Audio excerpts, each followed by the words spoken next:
everyone, welcome back to my AnguSpace. This video is in the continuation of the series of prokaryotic cell. Today, we will look at the reproduction in prokaryotic cell or prokaryotes.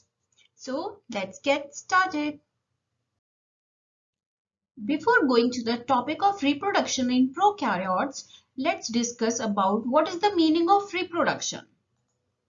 The word reproduction is itself says reproduction. The suffix re means again and the production means making of or to produce.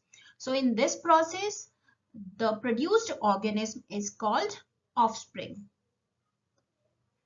So we can say that this is the biological process by which new individual organism, that is offspring, is produced from their parent. Each individual exists as a result of reproduction. Now, the form of reproduction. There are basically two forms of reproduction. The first one is asexual reproduction and the second one is sexual reproduction. So, in asexual reproduction, the new individual that forms, that is offspring, is exact copy or carbon copy of its parent individual. Therefore, the offspring having same genome that of its parent individual. So, they are genetically similar. In this type of reproduction, there is no need of two individuals or parents to come in physical contact with each other. So, let me explain you with the diagram. Suppose this is the parent individual A and this is its genetic content. So, after asexual reproduction, the offspring that it produced is exact carbon copies of the parent individual. The two cell that is produced by asexual reproduction, that is B and C, having the same genetic content that of its parent. Okay, I think you get my point. So let me remove this.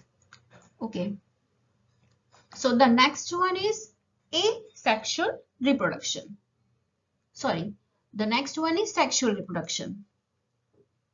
Here, the preliminary requirement is the physical contact of two individuals having different in sex. The offspring that is produced is the combination of genetic information of two individuals. So, the offspring that is produced is genetically recombinant. For any sexual reproduction, the cell must goes under meiosis. This is the most important word in sexual reproduction. That is, crossing over takes place in the meiosis process, which causes recombination of genes, which further increases the diversity of DNA. Let me explain you again how sexual reproduction takes place. Suppose this is A individual having genetic content and this is B individual having different genetic content.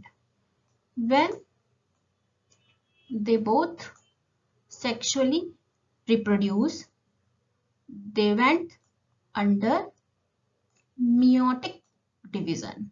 Okay, they went under meiotic division. So the offspring that they produced is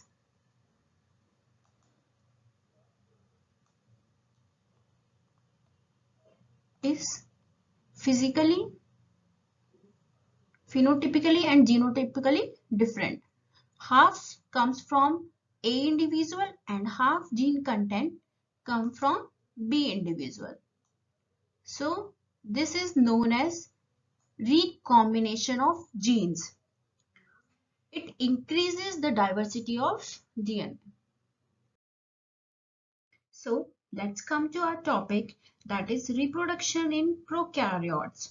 The first thing that you should keep in your mind that the prokaryotes do not undergo meiosis, that I just told you.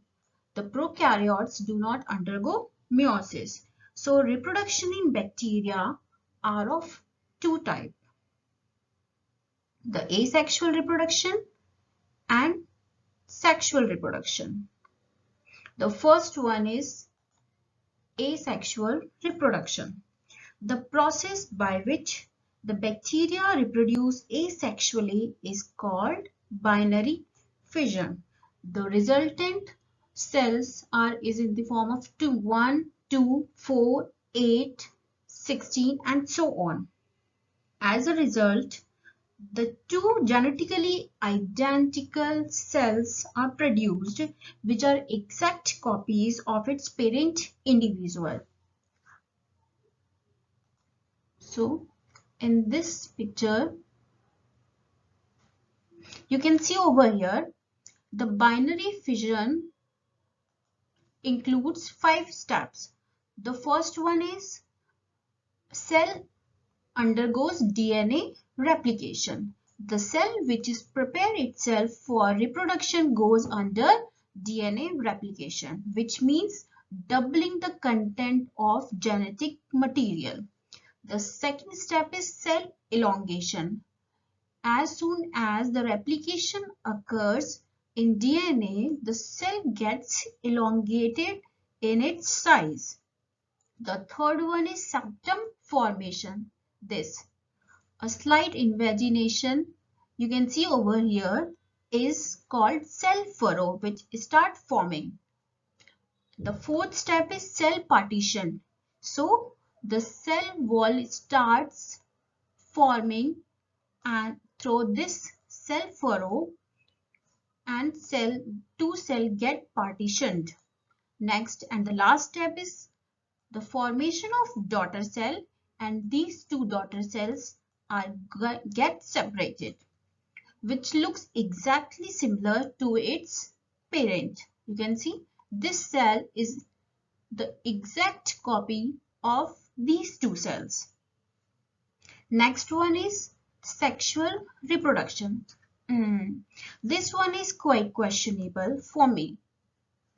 As I already told you, there is no meiosis occurs in prokaryotes. So, how these cells recombine their DNA? In this case, genetic recombination takes place. Okay? In this case, genetic recombination takes place by 3 different processes rather than meiosis. So we can say that this is not exactly a sexual reproduction, but it is the formation of recombinant genes or DNA by the 3 different means. Now, what are these 3 different mechanisms of genetic recombination in prokaryotes? Let's understand this. So, the genetic recombination process in prokaryotes involves 3 processes. These are conjugation, transformation, and transduction.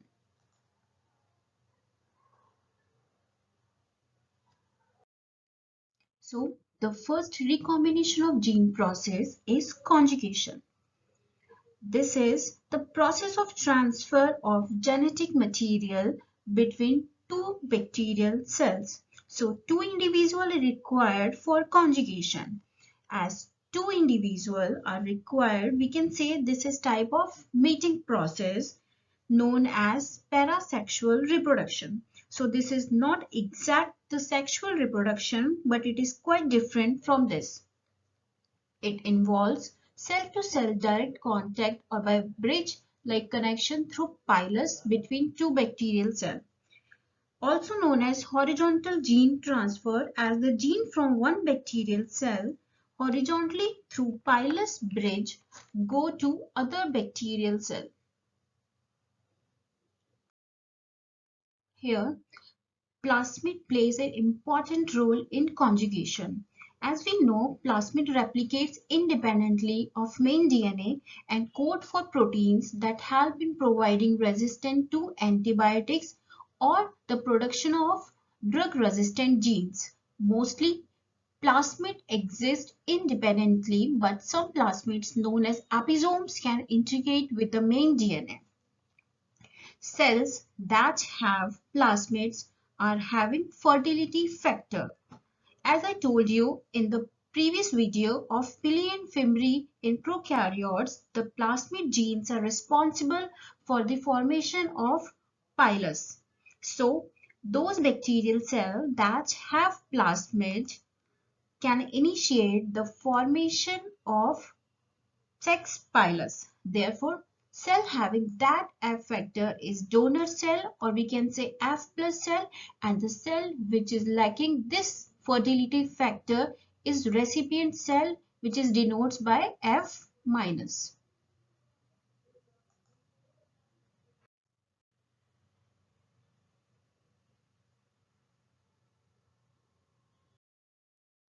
So, in the process of conjugation, two cells are required. The first one is this donor cell which having plasmid or fertility factor, and the other cell is this recipient cell which is lacking the fertility factor because there is no plasmid present, and the plasmid is responsible for the formation of sex pili. So this cell is going to start the formation of sex pilus which get attached to the recipient cell. This is the recipient cell, or we can say F minus cell. So in the first process, what this cell is going to do? The donor cell first replicates its plasmid DNA, okay?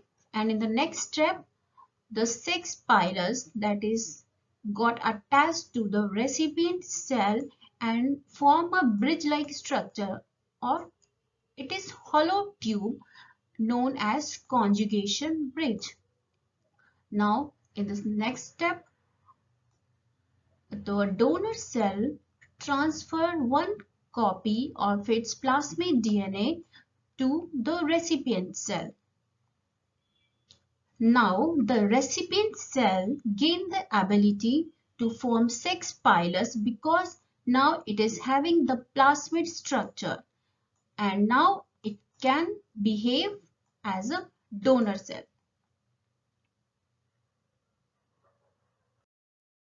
Now the second genetic recombination process is transformation. This is the process of taking up the foreign DNA fragments found outside the cell and integrates the foreign DNA to its own DNA. This transformation process transforms the cell to genetically different bacteria. So now you can see over here, these are the DNA fragments. These are the DNA fragments from donor cell, and this is the bacterial recipient cell. These donor DNA fragments are present outside the cell. Then what happened? If we mix all together, then recipient cell take up the donor DNA. You can see here the A and B fragments get inside the cytoplasm of this recipient bacterial cell.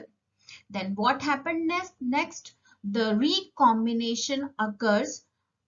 You can see this DNA fragments, the some part of this, like this B fragment of DNA, get integrated with the DNA of this recipient bacteria. This get incorporated, and this DNA now become recombinant DNA, and those fragments, that is A fragment which is failed to recombine with this bacterial DNA, are degraded in the cytoplasm. Now this cell becomes genetically transformed cell. I skip one thing.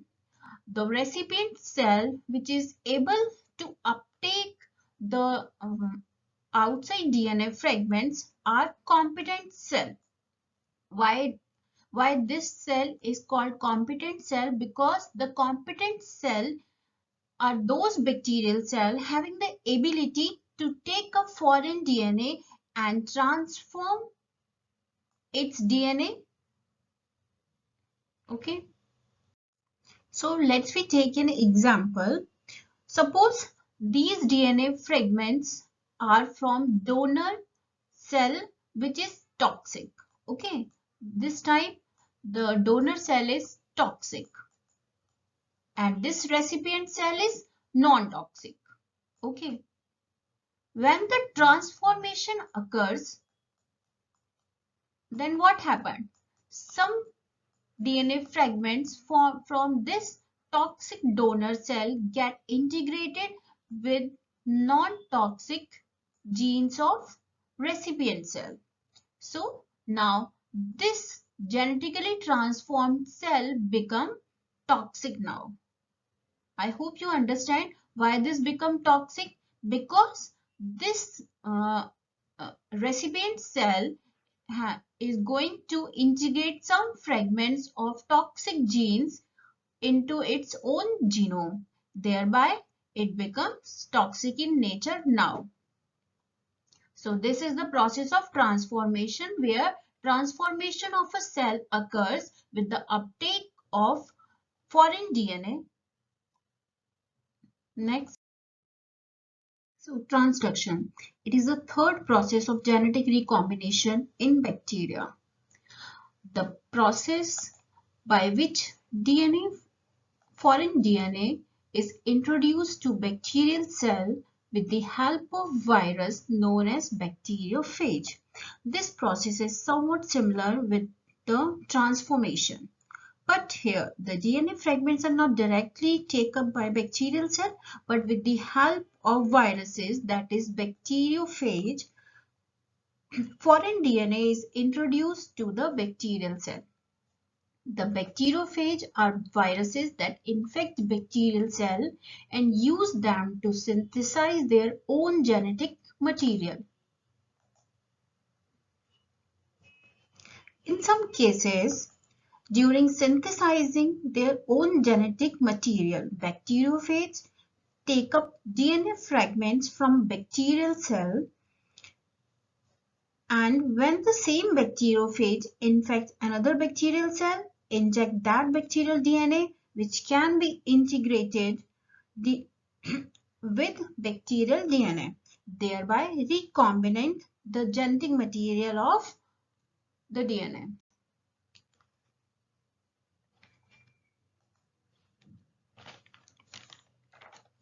It does not require physical contact between the donor cell and recipient cell, unlike found in conjugation.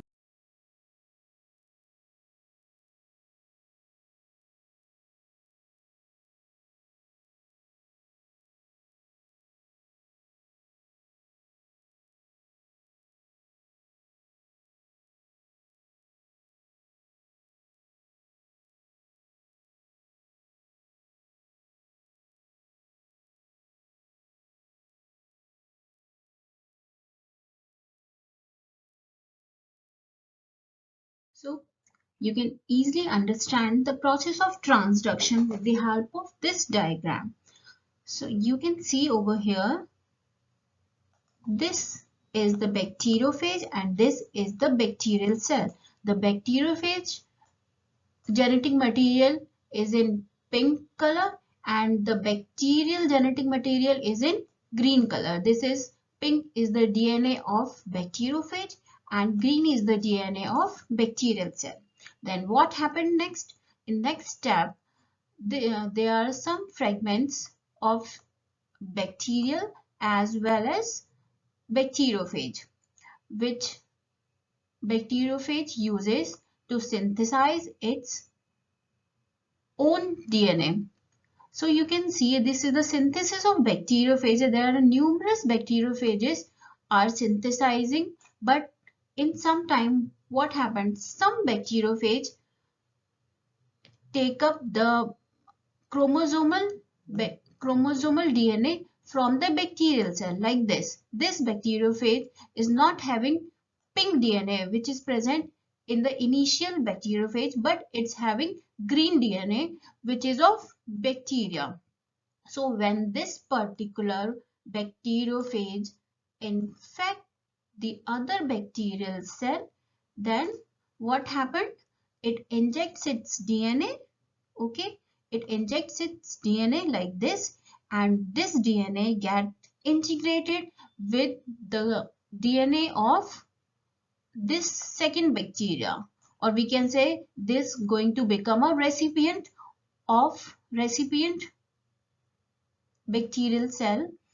So this DNA is get incorporated, this DNA fragment is get incorporated with the DNA of this particular recipient bacteria.